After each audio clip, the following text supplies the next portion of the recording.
कुछ बुजुर्ग मुसलमान हमारे कमरे में आए, बोले बाबा जी देश में इस समय जो हाल है, जो हालात हैं, इसके बारे में आप क्या लगता है, मुसलमानों के तो पीछे पड़े हैं। तो मैंने उनसे कहा कि मुसलमान होना अपने आप में गर्व की बात है, मुसलमान होना एक फख्र की बात है, बशर्ते कि वो मुसलमान हो। और मुसलमान से मतलब है मेरा मुकम्मल ईमान वाला, और मुकम्मल ईमान वाला कोई भी हो सकता है, फिर वो चाहे मुस्लिम हो, चाहे सिख हो, चाहे ईसाई हो, या मेरी तरह सनातन धर्म वाला एक मामूली सा अदना सा इंसान हो। तो मुकम्मल ईमान आना जरूरी है, और जब मुकम्मल ईमान आ जाएगा तो मुसलमानों का कोई क्या बाल वाका कर सकता है।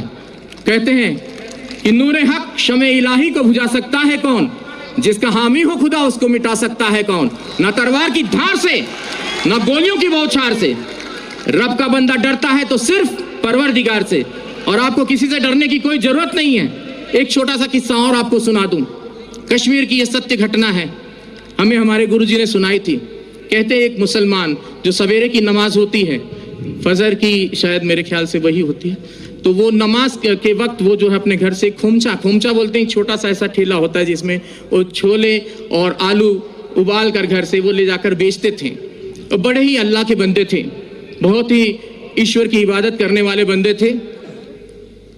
तो वो खोमचा बेचते थे और अल्लाह अल्लाह करते रहते थे। जो आता था उनको जो भी पैसा देता था वो उस पैसे को लेकर वो वहाँ खत्म कर देते थे मामला। तो वो खोमचा चला लेते थे और दे देते थे किसी को, और कोई भी उनको, अब ऐसे भी लोग थे उस भीड़ में जो उनको खोटा सिक्का देकर चले जाते थे, और वो अल्लाह अल्लाह करने वाले व्यक्ति, उनका ध्यान सिक्के पर ना होकर अपने अल्लाह पर रहता था। ऐसे काफ़ी दिन गुजर गए।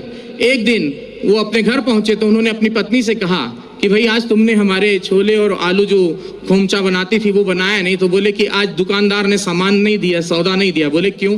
बोले जितने भी सिक्के इकट्ठा किए हैं आपने ये सारे खोटे सिक्के हैं। बोले हाय अल्लाह।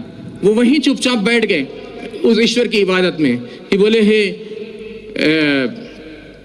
या अल्लाह, ये खोटा सिक्का तेरी दुनिया में तो नहीं चला, क्या मेरे जैसा खोटा सिक्का तुझे कबूल होगा?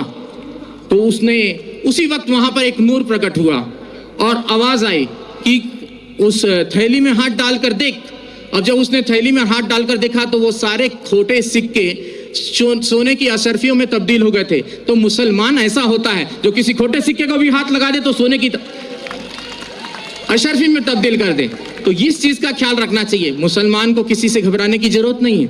और मैं पहले से और काफी दिनों से, मुझे एक व्यक्ति ने कहा कि बाबा जी अब आप कलमा पढ़ के मुसलमान हो जाओ। तो मैंने कहा मुझे कलमा पढ़ने की जरूरत नहीं, मैं खुद ही पहले से जन्मजात ही मुसलमान हूँ। और मुसलमान का मतलब ये नहीं कि कलमा पढ़कर ही हो सकता है, मुकम्मल ईमान कहीं भी आ सकता है, चाहे वो हिंदू में आए, चाहे मुस्लिम में आए, चाहे सिख में आए, चाहे ईसाई में आए, चाहे किसी यहूदी में आ जाए, किसी में भी आ सकता है। मुकम्मल ईमान आना जरूरी है।